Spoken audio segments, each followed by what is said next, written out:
Ladies and gentlemen, good day and welcome to the PDS Ltd Q2 and H1 FY’25 investor conference call.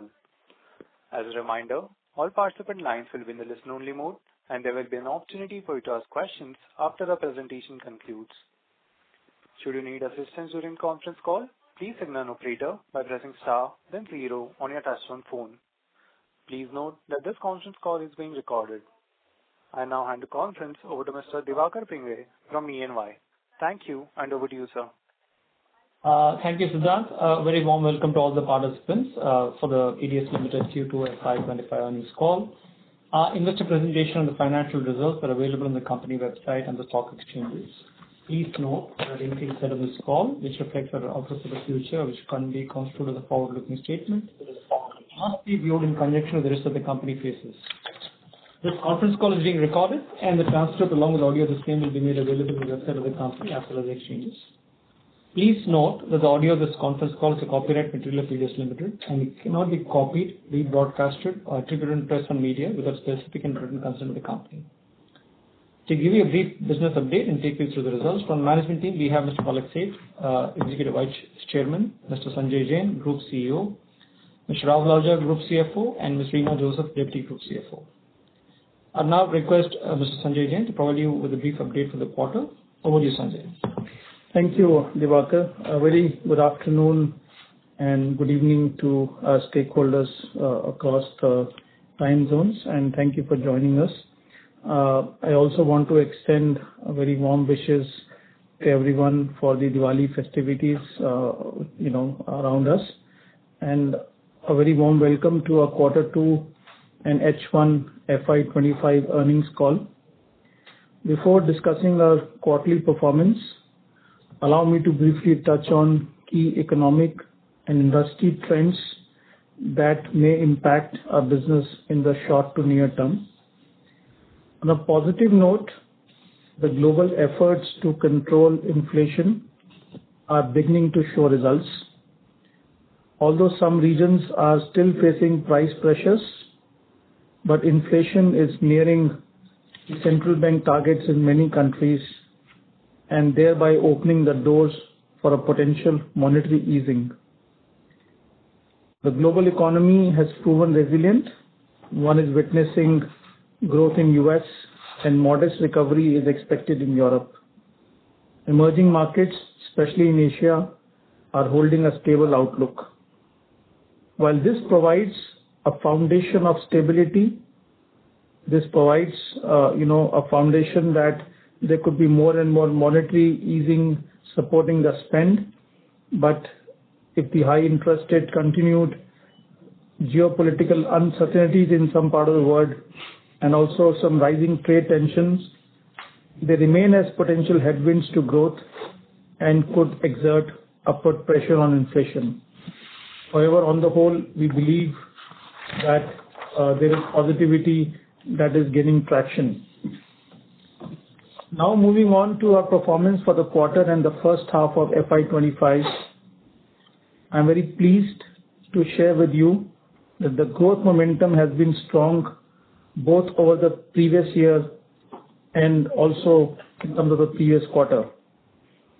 Even going forward as well, at this stage, we are expecting the growth momentum to continue, which is getting reflected in our order book for the year. Our order for quarter ended September stand at about $620 million, which is almost 20% higher as compared to the same period last year. During our first half, the gross merchandise value crossed $1.1 billion, which is 39% higher than the same period last year. We also achieved a 29% growth in our income from operations compared to last year, with a top line of 5,927 crores.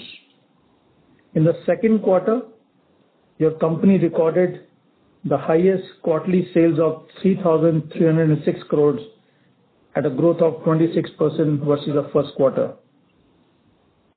And as I mentioned earlier, with a strong order book in hand, we believe that the growth momentum of about 20% plus should continue.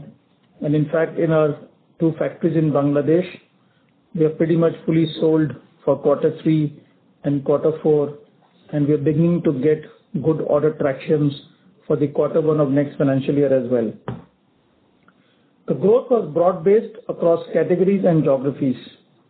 In line with our strategic initiatives, we have registered a remarkable 62% growth in sales coming in from North America customers. Amongst our customer base, our top 20 customers reported overall a 30% growth, which is underscoring the strength of our relationships and the widened service offerings, thereby, having a larger share of wallet with the customers as we move along. In terms of our business verticals, our top 8 verticals, on one hand, delivered 33% year-over-year growth in first half of the year and achieved profit margin expansion, with profit before tax margins improving from 4.9 to 5.1%. Our investments in new verticals, which, as you know, in our case, happen through our P&L, have also started to witness a downward trend. We invested about $5.8 million, circa 48 crores in Q1, and it is now down to 4.3 million, circa 36 crores in Q2. We've also seen green shoots in our design-led sourcing business new initiatives, wherein from a position of losses in the Q1, losses I mean in terms of the investment phase in the design-led sourcing business, these have actually turned profitable in Q2, largely driven by one of our recently launched knitwear businesses. We continue to closely monitor and scale these initiatives or implement corrective actions to drive profitability enhancements. Regarding our acquisition of the Ted Baker wholesale business, while we started on a very strong footing, we encountered the challenges with some retail partners in the UK, Europe, and the US entering into administration. When I say retail partners, these are the franchisee chosen by Authentic Brands Group, wherein they are partners that they had chosen in UK and Europe and US, faced administration. But given our strong B2B relationships that have been in place, we laid more focus on wholesale, revenue. We also took corrective actions at the cost front, quickly realigned our cost base so that while as ABG appoints new franchisee, we are, in a way not laying too much dependence on that. And we created a plan that in line with our own wholesale relationships, we actually, are feeling positive that this year we should have a 10% plus growth in our Ted Baker business over last year and should continue to be profitable. What is good is that while there was a bankruptcy or administration of the US partner, subsequently ABG has announced a partnership with United Legwear and Apparel for the US and Canada operations and the online operations across UK and Europe. So this should be an upside to the internal measures that we have taken. So therefore, we believe the tough couple of quarters that happened are behind us, and we remain positive about, sustaining close to 10% growth in the next 1 to 3 years, and also see a gradual augmentation of profitability. During the quarter, very thankful to the support that we got from our existing stakeholders that have been there and the new investors who participated in our qualified institutional placement, enabling us to raise about 430 crores. We have allocated 84 crores to repay debt in our UK entity, and while the remaining 330 crore has been lying in fixed deposit pending deployment. Looking ahead, to summarize, we are enthusiastic about the opportunities before us and are confident in our strategy to deliver long-term value to our shareholders, customers, and our stakeholders. We started the year on a cautious note, had put in a plan to remain ahead of the strong headwinds, but we've been so far ahead of it in terms of what we had foreseen as top line growth for the entire year, and we also believe that we should be in a position to achieve a better profitability than what we had foreseen in the beginning of the year. With this, I would like to turn the call over to our Group CFO, Mr. Rahul Ahuja, who will provide an overview of our financial performance for the quarter and for the half year. Thank you, Sanjay. Good afternoon to all. Building on the momentum we saw in Q1 FY'25, I am pleased to report that this quarter has continued to reflect strong growth. We achieved a top line of 3,306 crores, making a sequential growth of 26% and a YOY growth of 34%. Our gross profit increased by 19% in Q2 FY'25 compared to Q1. However, we did experience some pressure on gross margins. Despite this, the robust growth allowed us to capitalize on operating synergies, with EBITDA margins expanding from 2.8% in Q1 to 4.5% this quarter. Given the growth in top line and the cost optimization measures, as a percentage of income from operations, our employee expense declined to 8.8% from 10.4% in Q1. Our other expenses also declined to 6.3% in Q2 from 7.6% in Q1. This clearly shows operating leverage kicking in our business, given the robust growth in top line. When we look at the above, this translated into a 103% sequential increase in EBITDA, achieving margins of 4.5% this quarter, with PAT increasing by 199%, resulting in PAT margin of 2.8%. When we look at the above, excluding our investments that happened through the P&L that Sanjay spoke about, normalized EBITDA margins rose to 6% in Q2 FY'25 and to 5.5% in H1 FY'25. Adjusted for these new verticals, our PAT margin for Q2 FY'25 was 4.3% and 3.8% for first half. As we drive scale, synergies, and leverage, we anticipate that these new investments will start contributing positively to our bottom line over the coming quarters. On segmental performance, our sourcing business posted a year-over-year revenue growth of 29% for the half year ended September 30th, 2024, generating 5,716 crore in revenue with EBIT margins of 3.1% and delivering a strong return on capital employed of 30%. Our manufacturing segment delivered a robust growth of 71% year-over-year, achieving a top line of 366 crores with an EBIT margin of 4.7%. We continue to focus on margin expansion in our manufacturing segment and are pleased with the performance in spite of various macro challenges that unraveled in Bangladesh over the last few months. Moving to the balance sheet, as of September 30th, 2024, our net debt stands at 112 crores, which includes 330 crores of QIP proceeds which are yet to be deployed. As expected, with strong growth, our working capital has expanded. However, net working capital days remain steady at 10 days compared to the same period last year. We expect this to normalize as the portion is due to timing differences in factoring. On leverage ratios, our leverage ratios remain pretty robust, with net debt to EBITDA at 0.3 and net debt to equity at 0.07. Lastly, we are pleased to declare an interim dividend of rupees 1.65 per share, amounting to 25% of our profits allocated to equity shareholders, aligning with our dividend policy.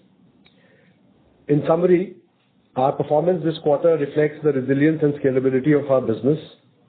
We are focused on maintaining this growth momentum to achieve sustainable, profitable growth, delivering value for all our stakeholders. With that, I would like to invite the moderator to open the floor for questions, and we'll be happy to address them. Thank you. So I just wanted to add, Rahul, that while you're opening up, our Vice Chairman, Mr. Palak Seth, has also joined. He's in Hong Kong. So among the three of us, we shall be taking your question, please. Thank you very much, sir. We will now begin the question and answer session. Anyone who wishes to ask a question may press star and one on their touchtone telephone. If you wish to remove yourself from the question queue, you may press star and two. Participants are requested to use handsets while asking your question. Ladies and gentlemen, we'll wait for a moment while the question queue assembles. Our first question is from the line of Preetesh from Lucky Securities. Please go ahead. Yes, sir. My question is on the gross margins. So, if you look at the last 8-10 quarters now, we're about 300 basis point lower gross margin. Can you highlight the key reasons for these lower 300 bps and what will be the future trajectory on this gross margin contraction? Yeah. Hi, this is Sanjay here. I think if I talk about a medium to long-term horizon, then we are confident about the gross margin trajectory to improve on the factors like we've been investing into sourcing as a service business that is gaining good traction. So therefore, the contribution from that high margin business. Likewise, manufacturing is growing rapidly. Our brands initiative, a lot of our new initiative, new investments are in brands as they start firing in. Our tech vehicle business in the last few months got impacted because of the reasons we mentioned. So therefore, this high margin business as it gained traction. So we believe from a portfolio that we are building in a medium to longer term trajectory, the margin should head upwards. But when you observe it over near-term quarters, then they may go a little up and down depending on, how the market situation is. We have witnessed close to 15-16% volume growth. We also witnessed close to 14-15% average sales price growth in the first 6 months. So at present, I think the entire value chain, whether it is a retailer in the front end and we supporting them, are focused on supporting the sales traction momentum that has got built in. Customer is coming back, sales traction momentum is built up. That has happened at the expense of price. But I guess these are short-term quarterly phenomena. In about 2-3 quarters, you should once again see upward trajectory of margin.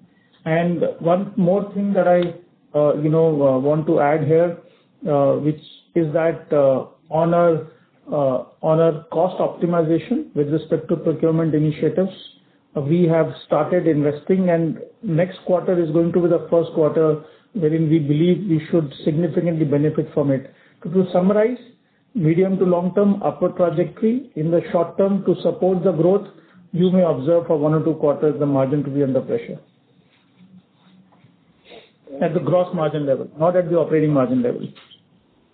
Let me understand, first of all, why has it shrunk? So is it that the supply in the system is higher and hence the brands are able to squeeze a lower GP number for the suppliers? Is it that way, or is it that PDS themselves have taken some business at an inferior gross margin than usual?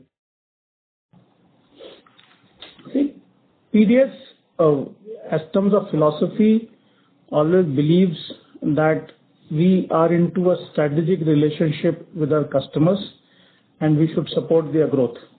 And now the fastest account that we have seen in terms of growth in the first 6 months has been Primark as an account.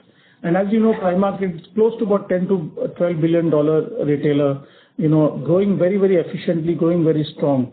Now they were growing and we decided to grow along with them. That means in my portfolio, a business which is very, very cost competitive and therefore giving me high growth, but for the interim 1 or 2 quarters has put a pressure on margins. So therefore, I don't think PDS has kind of resorted to lowering prices. PDS has decided to go in line with its customer. One more factor, tactical factor, as I mentioned about Ted Baker, which if I go a little deeper into that as well, that in the last 4-5 months, as the retail franchisee of ABG went into administration, they were the ones who were generating agency income for me. While on one hand I have wholesale, which is my direct billing to retailer, but agency income was my commission, about 10% that I was getting from these retail franchisee. Their operations almost ceased last 3-4 months. The ABG has just announced the appointment of their partner for US market and also for the online market of UK. So as this gained traction, I think what we lost as a margin on the agency commission should come back as well. So we would not let the business go away.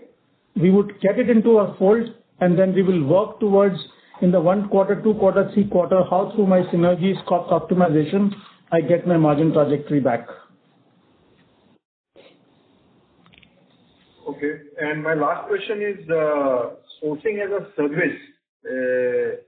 That piece of the business, what is it in half yearly in terms of the revenue that you have booked in your P&L?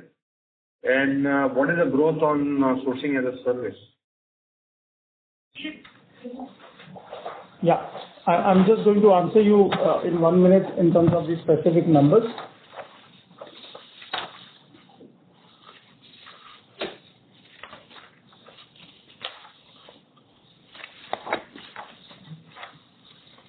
Yeah, so our GMV, in the first half has been at about $400 million, which has been 100% growth over the same period last year. The revenue that we booked in SaaS over this $400 million GMV is about $9 million in the first half, and the contribution that this has generated to our bottom line is $3 million, almost 33%. So therefore, 400 million GMV with 100% growth, 9 million of revenue in the first 6 months, and 3 million of PBT contribution, which is almost 33% of the revenue. What is the growth of this $9 million? Is it also 100% or lower? It is also circa close to 100%. The answer is yes. Okay. Do you want to share the outlook on this software as a service? What do you see as a revenue, this $9 million? What do you see in FY'25 and FY'26? So I guess as of now, when we are talking about 100% growth over the same period last year, I think a more sustainable number, if we talk about the next 2-year horizon, is more in the vicinity of 30 to 40%, because right now we are growing from a low base. The customers are beginning to see the benefit of that. Some of the very, very large retail customer like Sainsbury's, even Primark as well, are beginning to engage with PDS to start evaluating sourcing as a service. So therefore, if these engagements, turn into tangible results, one could actually see 100% growth year over year.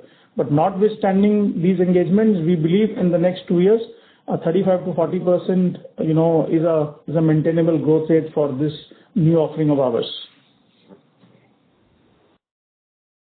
Okay. Thank you very much, and all the best, and happy Diwali. Thank you. Thank you. Before we take our next question, we would like to remind participants that you may press star and 1 to ask a question. Our next question is from the line of Ashutosh Somani from JM Financial. Please go ahead. Thanks for taking my question, sir. My question is on the cash flows. So I see a negative cash generated from operations.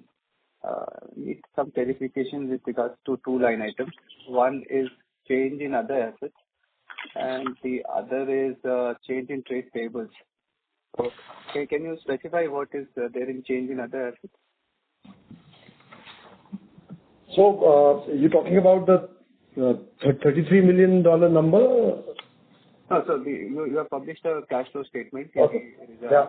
And it says net cash generated from operating activities is a negative number.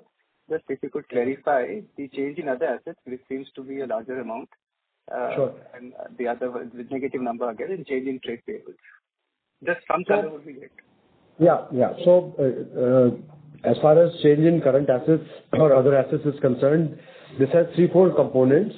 There is a inventory receivables and payables component of about $15 million, which is about 125 crores that is coming in here. And then there are advances to vendors given the robust increase in our order book and performance. So there has been an uptick as far as engagement with our vendors is concerned. So that's a number of about $14 million, which is again similar to about 115 to 120 crores. So these are the two large components. Another one being direct taxes paid during this period of close to 26 crores. So these three are the key components of this line item. Got it. Thank you, sir. That answers my question. Yeah. Thank you. A reminder to the participants that you may press star and 1 to ask a question.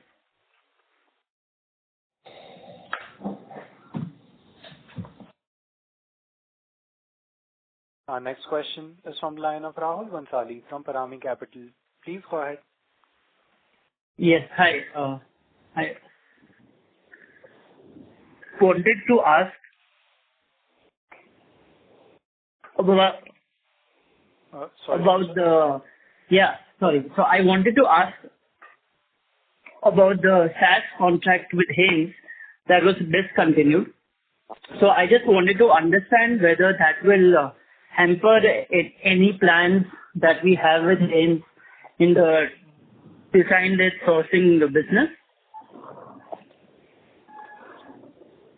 So I think a bit of backdrop to this is Haynes sold off their Champion brand and therefore the sales emanating from Champion went to a third party, and as a result their own factories, Haynes also owned factories.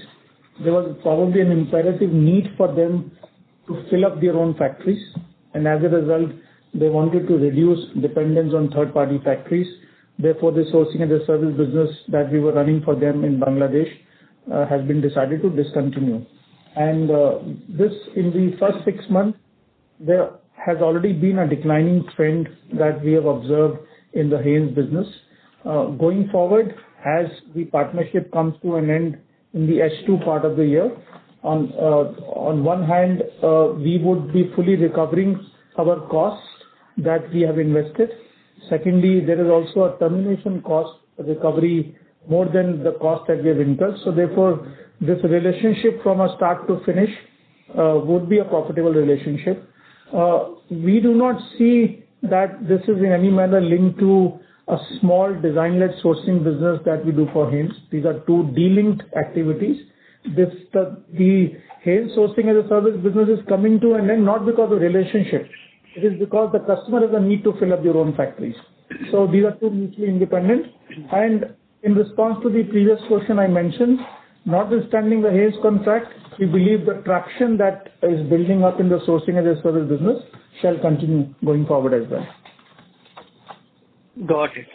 And sir, we also planned to get the Haynes brand in India. And I think we had also mentioned about the Champion brand coming to India or getting the brand management rights for the Champion brand. So if you can give some update on these two deals, please. I'm going to request our Vice Chairman, Mr. Palak Seth, to please, give his initial views on this, please.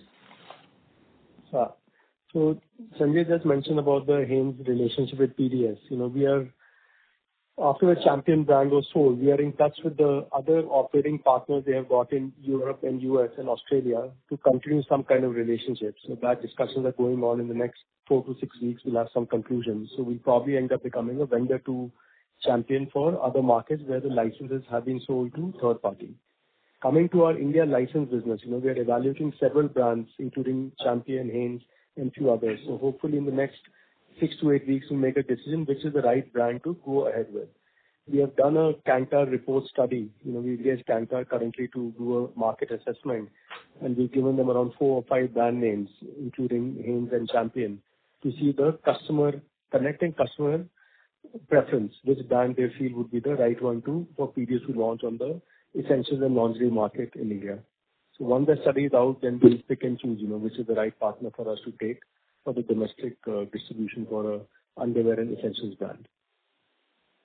Got it. Okay, so great. And just we have a term sheet in hand already. We have a term sheet in hand which we have not signed, pending this Kantar report coming. Understood. And so, we are also having our own brands now, and I think we have also partnered with certain brands like Roxanda is, I think, one brand that we have partnered with. So I just wanted to understand, how much do we plan to spend for this segment in particular, and what is our differentiation here? Because we've actually helped our customers to source garments, whereas this seems to be a completely different segment altogether. So how much do we plan to spend here, and what exactly is our differentiator here? Thing is, PDS will continue to remain a B2B business. We don't have any ambition to start opening shops and become direct to consumer. It's a very difficult and, very capital intensive business to be opening shops and, selling direct to consumer. So any branded strategy we have, either taking on licenses or acquiring brands like Roxanda, which is, one of the most respected brands in UK currently. One, we are acquiring brands at almost no value or very little net asset value. So you're not paying huge goodwill and premium for these labels and brands that are available. Second, if you're acquiring any brand, it is with a clear wholesale strategy with a credit-worthy retailer. So, for example, if you have Ted Baker or your Roxanda, we have got credit-worthy retailers who we first consult with and taking their confirmation that they would like to wholesale this brand and buy PDS from PDS a wholesale without any inventory risk brand, in terms of buying the product from us. Then only we go about acquiring these brands. So any brand we do will have a wholesale angle, pre-sold without any inventory. So we're not really digressing from our B2B strategy. We are actually becoming more strategic to our customers because on one side we are designing into their private label and supplying them. On the other side, we are trying to run the sourcing operation in Asia. And third, we're giving them a full solution through branded offer by offering them strong brands, which they can then also retail in their shops. Thank you, sir. The line for I was able to clarify, yeah. Yeah, the line for the participant seems to be disconnected. We'll move on to the next question. Before we take our next question, we would like to remind participants that you may press star and 1 to ask a question. Our next question is from the line of Sri Ranjana Mittal from Ratnatraya Capital. Please go ahead. Hi, thank you for the opportunity. Firstly, can you help me with the sales numbers for the Ted Baker business for this quarter? Pardon me, we could not hear you clearly. Could you just kindly repeat again? Yeah, so I was asking that for the Ted Baker business, what would be the revenue in this quarter? Which business you said, ma'am? Hello? Which business are you asking, ma'am? Ted Baker. Ted Baker business. Oh, sorry. Yeah, okay. So, I think right now, in the last quarter, it has been pretty much flat as compared to the same quarter last year. And but for the entire year, as we said earlier, we feel positive that as compared to the revenue of 23-24, we positive that we should get closer to 10% growth for the entire year of 24-25. Understood. So it would be around 150 odd crores. Like that's what I remember for last quarter. And this would be entirely the wholesale business because the agency business, like you mentioned previously, that part of the business has not come this quarter. So I think the last full year revenue in Ted Baker was circa 523 crores. And if you talk about the quarterly number, then in quarter 2 of this financial year, it is approximately $13 million US. And in quarter 1, it was approximately $12 million. So therefore, from a Q2 over Q1, it is about 10% up. But as I said, as compared to the same quarter last year, it is flat. So Right. Does that answer your question? Yeah, that does. Yeah. The second, I wanted to understand the movement in the debt number. So we have raised some 400 odd crores in the QIP, and in the presentation it's mentioned that we have also repaid some long-term debt, right, of 80 odd crores. But if I look at the balance sheet number, the long-term debt number has still increased a little bit by say 70 odd crores. So can you just throw some light on that? Sure. So firstly, as far as our QIP is concerned, we have utilized about $10 million of those proceeds to repay our working capital loan that we had taken for Ted Baker business, and that has been repaid with HSBC. So no term debt has been paid with that proceeds. The reason you see an increase in term debt from of about 65 crores, 6 million to $14 million, is largely on account of the office property that we have bought in UK. There we have taken a mortgage from State Bank of India, which we drew down during the quarters of this year. So that's what's reflecting an increase in the term loan. And we wanted to clarify to all our stakeholders that the QIP money that we have raised, 430 odd crores, circa $50 million, Rahul just mentioned 10 million has been used to repay the debt. The remaining 41 million is lying after the issue expenses, lying in the fixed deposits. As per the laws of land, PDS Ltd, the Indian company, will be injecting these funds into its overseas subsidiaries. And we have insignificant borrowing, not too many borrowings in India. The borrowings are largely in our overseas operating subsidiary. But for this money to move from PDS India to the overseas subsidiary, this would be done basis the PDS Ltd audited accounts for 30th September. The audit has been done, and in the next 10 to 15 days, this money under RBI regulation of ODI norms, basically 400% of the net worth would now be injected, and then in line with the stated objectives, wherein a part of this money is going towards debt repayment, would be done, and the remaining would be kept in safe and liquid havens to eventually event into growth objectives. So therefore, it's not by choice that we've decided to park in fixed deposit. There is a technical process that underlays before it actually goes overseas to repay the debt. Understood. Thank you. That's very clear. Just one last question from my side. On the Jerry Weaver, in the Jerry Weaver contract, where are we currently? As far as I remember, it was about 90 to 100 million pounds is what we used to say, the potential of that contract. So currently, what are we run rating on that, and where do we see that going? Yeah. I think this business has actually shaped very, very well for us. And if I talk about in the first half, we have done $33 million of sale. That is approximately close to 270 crores. And we believe the H2 should be better. So what we had foreseen that this account in 2 years should do an annual run rate of 100 million. Basically, H1 performance, we are confident that we should be ending the year at about 70 million plus for the entire year, and then gradually scale it up to 100 million level. So we are on track with respect to what we had foreseen on this account. Yeah, that's very good to hear. Thank you. Thank you for taking my questions, and all the best. Thank you. Thank you.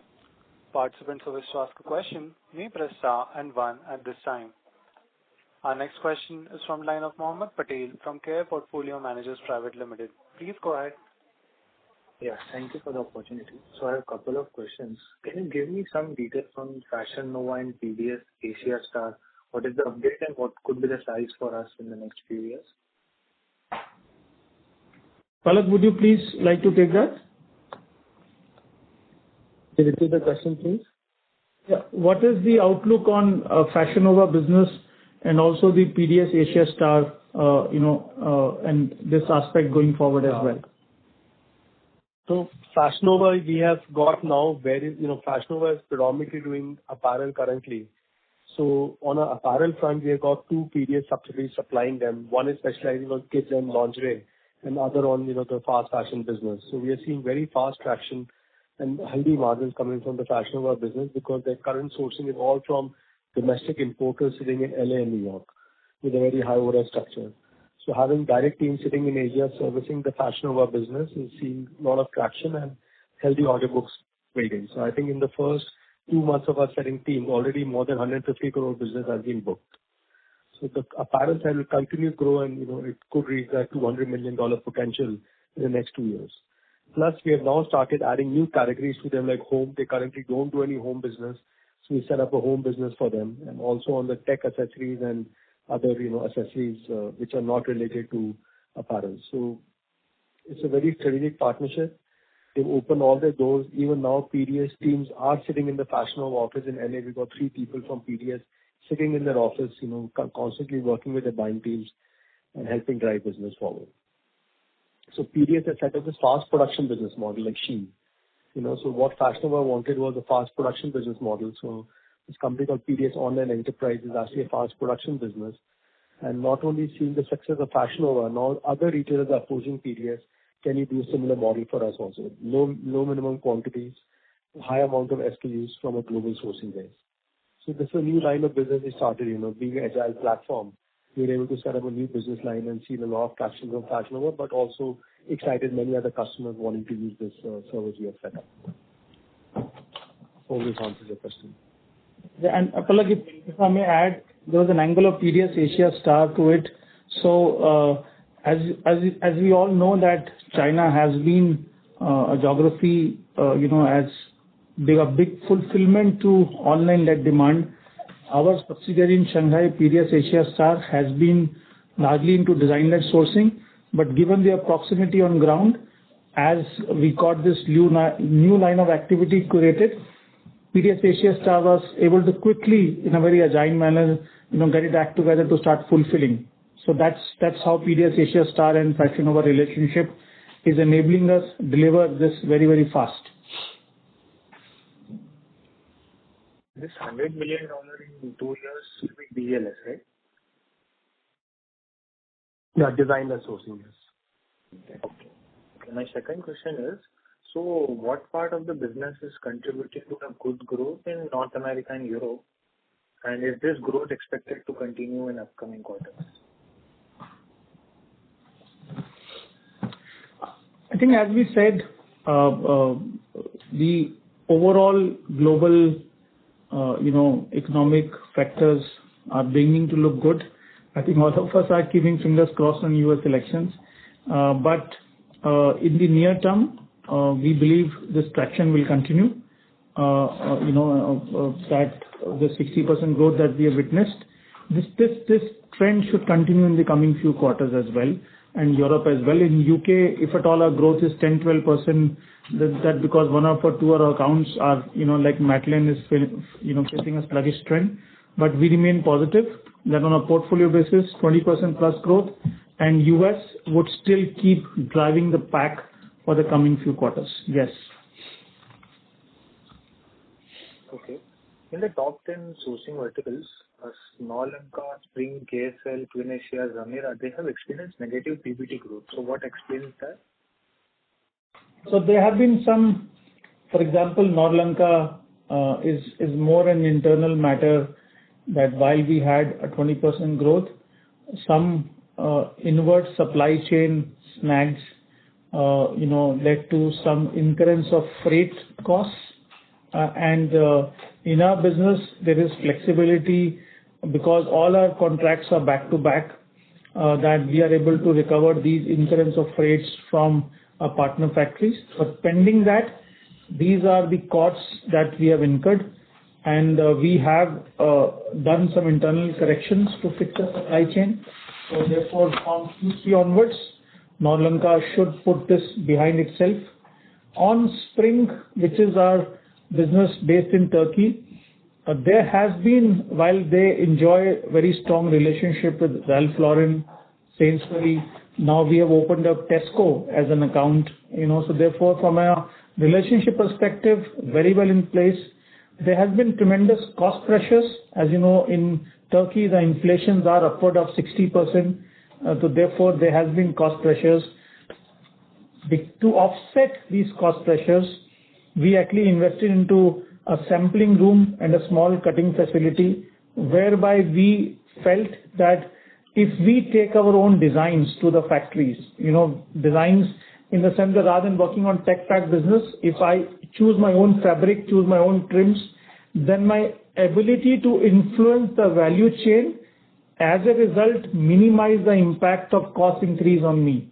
So therefore, to answer your question, this impacted me in the past, but with good customer base, the Tesco account recently opened up, and the sampling room and a small cutting facility allowing me a better handle on value chain, we believe we should be able to reverse this trend going forward.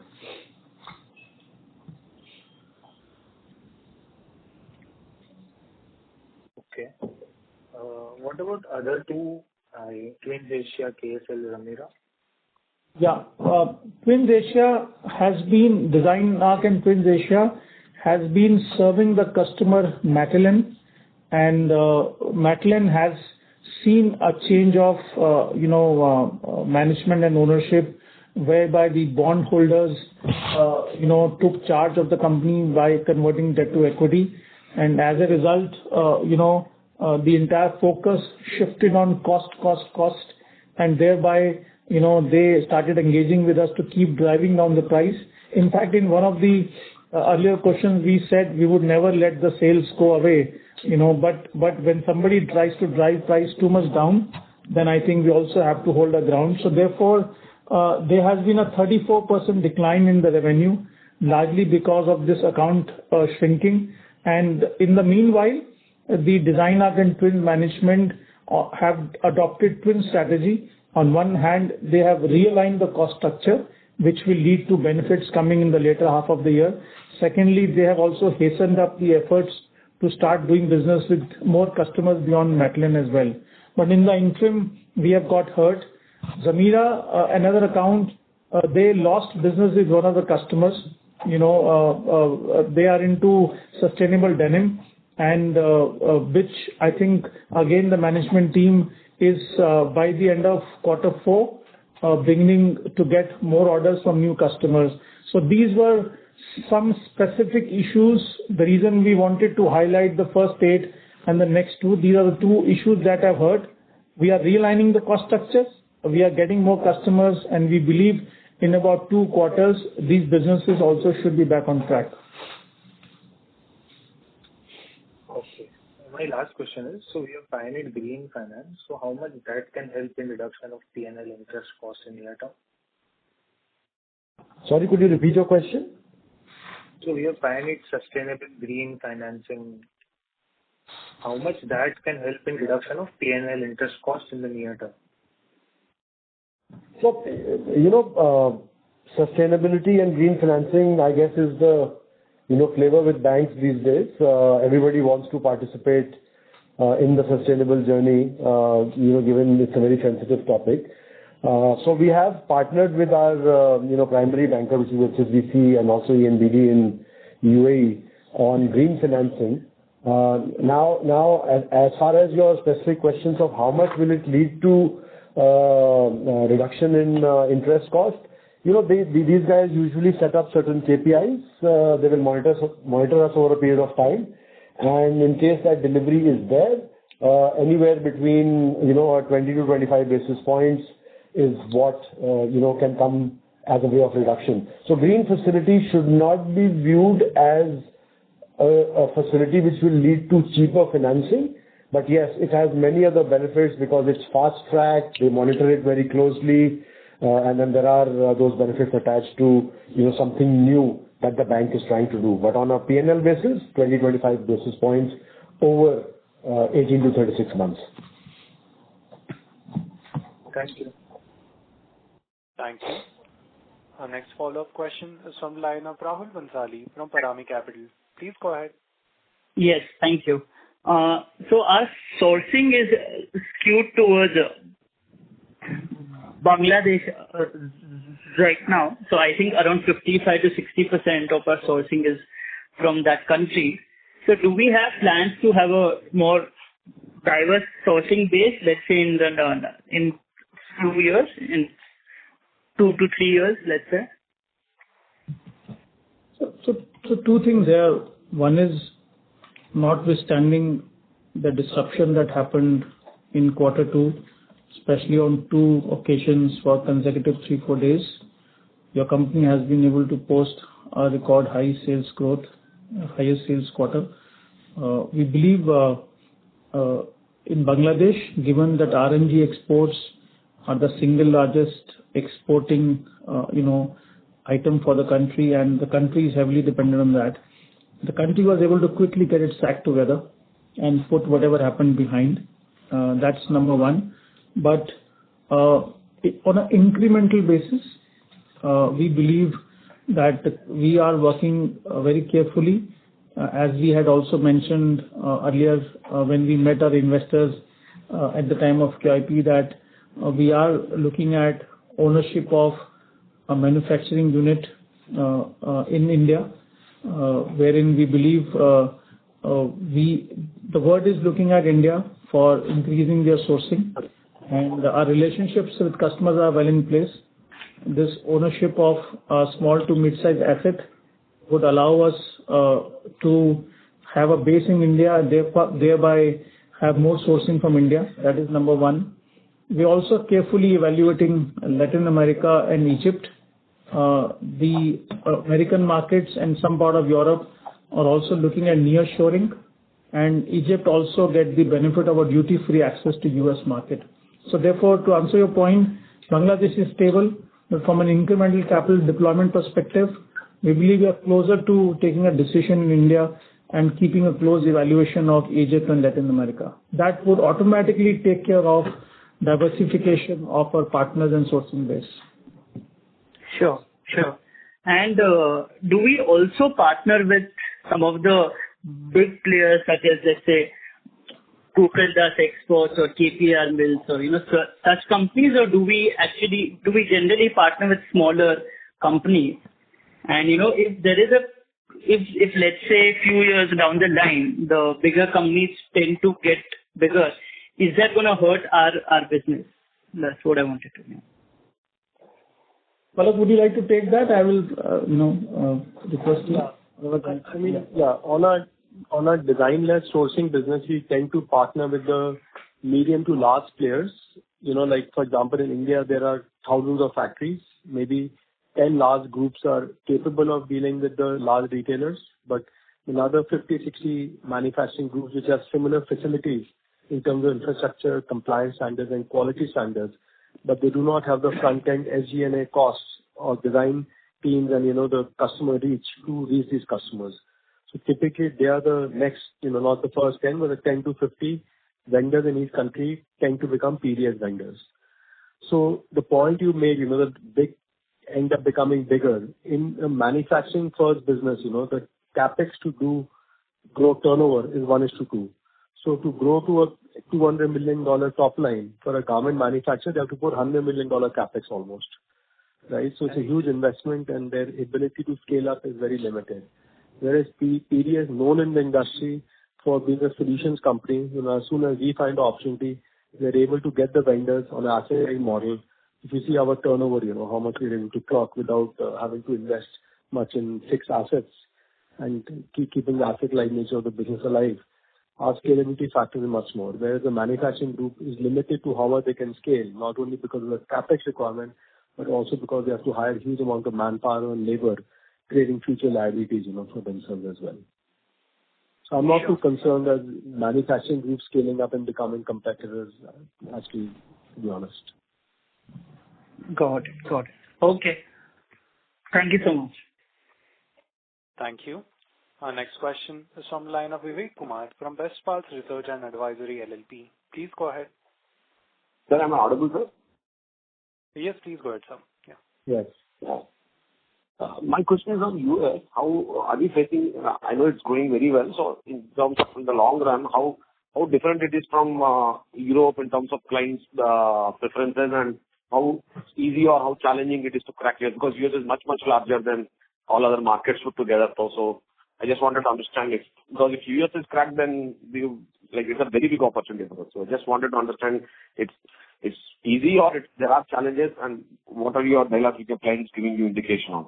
How is it looking for you for the next 3-4 years? I'm not saying next, because base is low, you will grow, but to scale.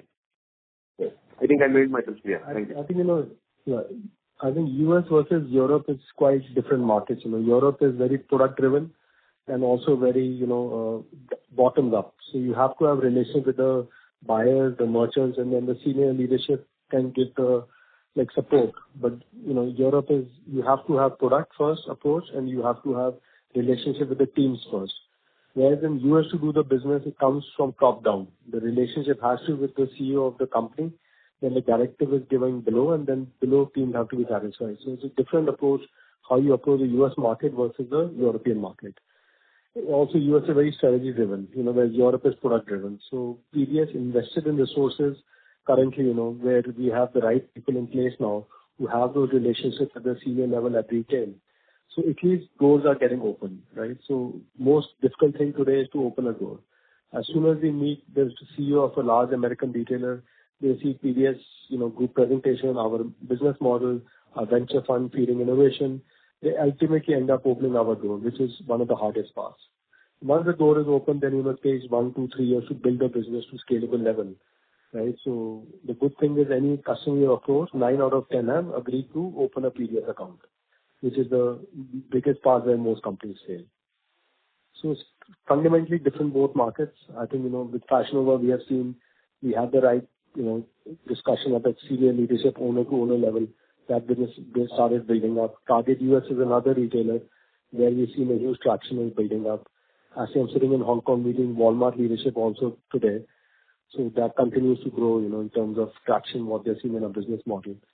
So it takes time, but I think the hard part is to open the doors, which PDS has succeeded in doing the US market. So whether we'll be able to scale we will be more confident in 1 to 3 years. We'll know whether we'll be able to scale. Or you're very confident that you'll scale because the doors have opened. If a US retailer is opening an account, they are definitely looking at strategic relationship. Whereas a European retailer is opening an account, it's more, if season product area next season they might not buy. The US, if they're opening an account, they want to plan 3 years, 5 years, strategic growth. So it's a different approach. So I think with Kohl's, American Eagle, Walmart, Target US, Fashion Nova, and some of these large retailers accounts being opened, we already feel there's a big base to do hundreds of millions of dollars of business in the next few years. But it's just a function of time. Can I understand? Can I get it that way? Yeah, it's a function of time, because first account is open, they'll have to then approve the factory, which is currently ongoing. Then, product selection meeting happens twice a year. Whereas Europe is buying 6 times a year, 8 times a year. US predominantly buys 2 times a year. If you miss one season, then you are, waiting for the next season to start. Got it. So you're not seeing any big challenges already? Sorry. No, we're not seeing any challenges at all as such. No, we are seeing positive traction only. Thank you, sir. Thank you very much. Thank you. Our next question is from the line of Aditya from EK Investments. Please go ahead. Yeah. Thanks for the opportunity. Hi, Palak. I just wanted to know regarding the brand management deals. It's been quite some time we have not heard many of the deals in the brand management. That is my first question. Can you throw some light what's happening there? Any US related deals? We have recently signed a deal which probably is in the final stages of paperwork is with one of Hollywood's largest actors called Reese Witherspoon. So with her, there is a back-to-back arrangement with Kohl's in the US. So Kohl's is running her shops and then she has a direct-to-consumer business also. So one New York private equity firm had acquired that business, and now PDS is getting to complete brand management similar to Ted Baker for that business. So first year volume is around $20 million, but that is more the direct-to-consumer side. But the Kohl's business is a couple of $100 million right now. So in the next 18 months, that whole Kohl's business will transition to PDS as well. To be honest, every week we are getting a New York IT company approaching us. Like 2 days ago, Reebok, entire European business was offered to us. Another French sportswear brand called Lecoq Sportive was offered to us. So there is a lot of movement in the industry where brands are being sold to New York IT companies. So PDS is now getting the deal floor. Whenever some movement happens, we get to see the deals. We are carefully evaluating, looking at the learning from Tech Baker also, which is the right way to approach them and, what kind of exposure we want to take. So, our brand business is already up to, I think, $400 million between what we're doing on our current wholesale customers or proprietary brand we are doing for our retailers as well. So there's a lot of activity. Probably we're not putting announcements like we used to earlier, but all that data, I think, can be made available on the website. All the brands we own in terms of either ownership of brands or licensing of brands or proprietary brand deals we are doing with our customers. And then we can make that access given right in the chart. Okay. And Sanjay, regarding the guidance for this year, will you talk about 20% growth on the revenue terms and some 15 terms growth on profitability? It's on the base of 200 crores, or what you're giving that guidance for FY'25? And how do you see FY'26 as a guidance in terms of revenue and profitability both? So I think last year we were circa 205 or so in terms of PAT. We started the year at about 10% top line guidance and about 15-20% PAT. We are ahead of curve, almost double in terms of top line growth. We should therefore see the benefit of that in much higher profitability than what we had foreseen in the beginning of the year. We are inching towards more 25-30% growth at this stage in terms of PAT as compared to 15% we had foreseen earlier. We've been also into, as you know, investment mode this year. In terms of FY'26, we believe mid-teens, I'm talking about a sustainable rate. Mid-teens should be the top line growth, and one should see a higher PAT growth in the next year, because in FY'26, two things will happen. The investment that we would have made in FY'25 should start giving results, plus the economy of scale of the existing running businesses. So therefore, the 26 PAT growth should be faster than the 25 PAT growth. That sounds good. And currently the employee expenses, whatever we are incurring, it's more doors opening to the US side, right? And how do you see this panning out this whole year and next year? It's 290 here, right? We are currently having in a quarter. So right now we are seeing about 7% increase in headcount in the first half as compared to same period last year. So this kind of headcount increase plus a 6 to 7% merit increase is a sustainable number if we keep growing in mid-teens basis. We believe the heavy lifting, the heavyweights that we wanted to bring on a board, I think the impact is fully captured. There could be slightly, because one or two people we brought in towards the end of quarter two, but the heavy lifting has been done. So quarter four should see a kind of steady state employee cost. That's where we are. So just to add on that, what Sanjay mentioned, on the numbers front, employee cost has gone up by 6% quarter over quarter. If you were to exclude the investments that we have made, which will, bear fruit, down the quarters, for our existing businesses, this growth is only 1% quarter over quarter. So this, whatever the investments we are doing, it will be, what should be the steady state we should take, or it will be cooled off? This is one-time expenses, or this is, how should we say the 38 crores, whatever we have done?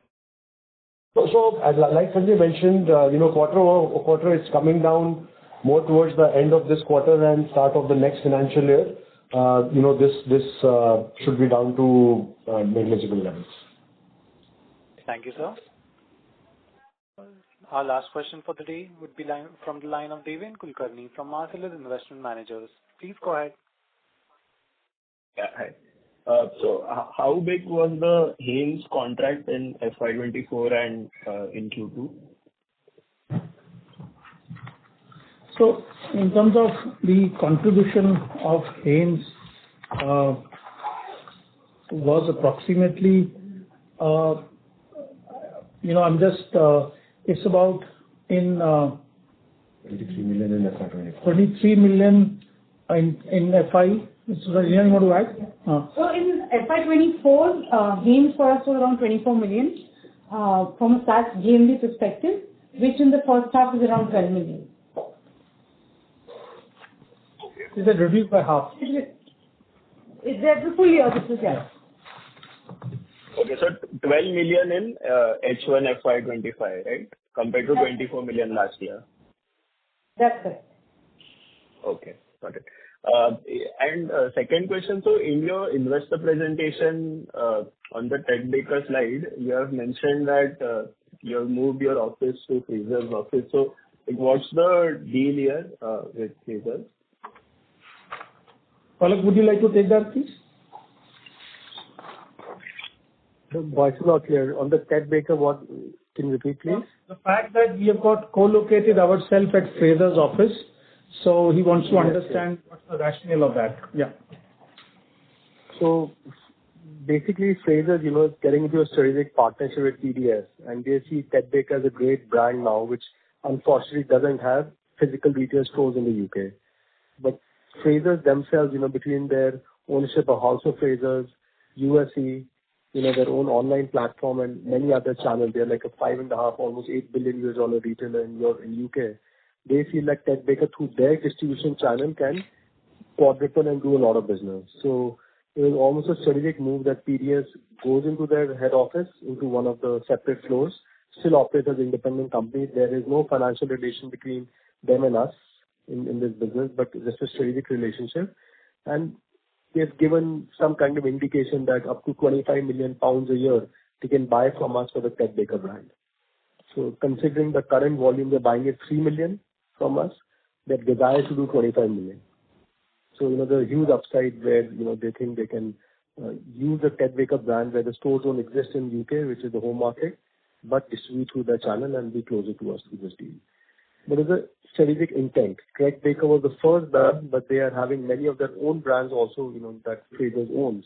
They want PDS to take some of their other brands that Tech Baker team will got, elevate those brands and help distribute through the Fraser's, network. These are all strategic relationships. Like, as I mentioned, PDS team now sitting in Fashion Nova office. PDS team sitting in Asda's office. Now PDS team sitting in Fraser's office. It cannot get more strategic than that, where a retailer comes and says, come into my office, put your teams and do as much business as you can with us. That is the power of PDS as a company, which is respected and also trusted by global retailers to partner with them strategically, where no one else in the industry has this kind of reach or reputation like we have got. Okay, understood. And finally, Sanjay, any impact of, let's say, the Bangladesh crisis you want to call out in Q2 numbers, or was there no impact at all? As I said, in our own factories, for 3 to 4 days, production got lost. But despite that, we had overall 70% growth from our own factories. From our partner factories, yes, 3-4 days got lost there as well. But I think the entire ecosystem later on then worked towards catching up. So I would say we're keeping a close watch on on-ground realities. For now, everything is stable and under control. Okay. Thank you. Thank you. Ladies and gentlemen, in the interest of time, that was the last question for the day. I would now like to hand the conference over to the management for closing comments. Thank you so much, everybody, for taking the time out and participate in our earnings call. And once again, we would like to extend to all our stakeholders across geographies, Happy Diwali, a lot of festivities ahead to all of you also at your home. And we look forward to interacting with you for our Q3 earnings call. Thank you, and stay safe, all of you. Thank you. Happy Diwali to everyone. Thank you. On behalf of PDS Limited, that concludes this conference. Thank you for joining us, and you may now disconnect your lines.